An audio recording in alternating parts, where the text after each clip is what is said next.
بسم الله، أهلا وسهلا بحضراتكم وحلقة جديدة وإن شاء الله تكون مميزة من كرة الجمهور. خلينا نبدأ بالمهم.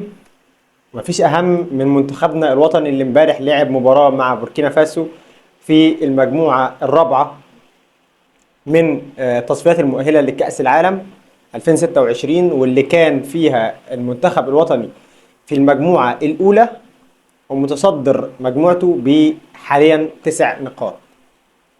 طيب، لله وللوطن يا جماعة، لله وللوطن يا جماعة، بالله عليكم احنا عاوزين ايه؟ احنا كجمهور، احنا كمسؤولين، احنا كناس بتظهر على الشاشة كل يوم، عاوزين ايه؟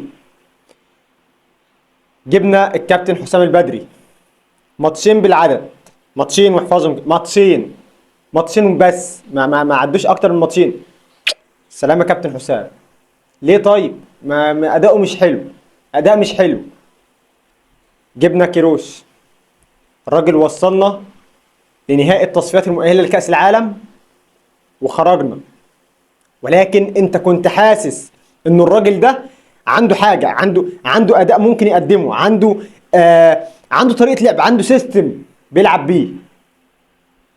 سلام يا كابتن كيروش. ليه اداءك مش حلو مع ان هو موصلك لنهائي تصفيات نهائي كاس العالم وموصلك نهائي افريقيا، والاثنين امام السنغال وانت خرجت، وتوسمنا انه كيروش ده هيعمل حاجه مع المنتخب. ولكن زي ما احنا عارفين احنا بناكل وبنبحلق، احنا بناكل وبنبحلق، ما بنعملش حاجه غير كده. مشي كيروش، جبنا الكابتن ايهاب جلال، خدنا هزيمه حلوه جميله من اثيوبيا، في اثيوبيا، من منتخب مش مصنف خالص، مش موجود على الخريطه بتاعت الفيفا. هزمنا منه ورجعنا تاني احنا في الطياره. كابتن ايهاب والنبي ريح على جنب، احنا مش عاوزينك. طيب ريح يا كابتن ايهاب، هتجيب مين؟ خلاص المفروض اتعلمت الدرس. انا كواحد، انا كمسؤول اتعلمت الدرس خلاص، انا جبت واحد واثنين وثلاثه واربعه، خلاص اتعلمت الدرس.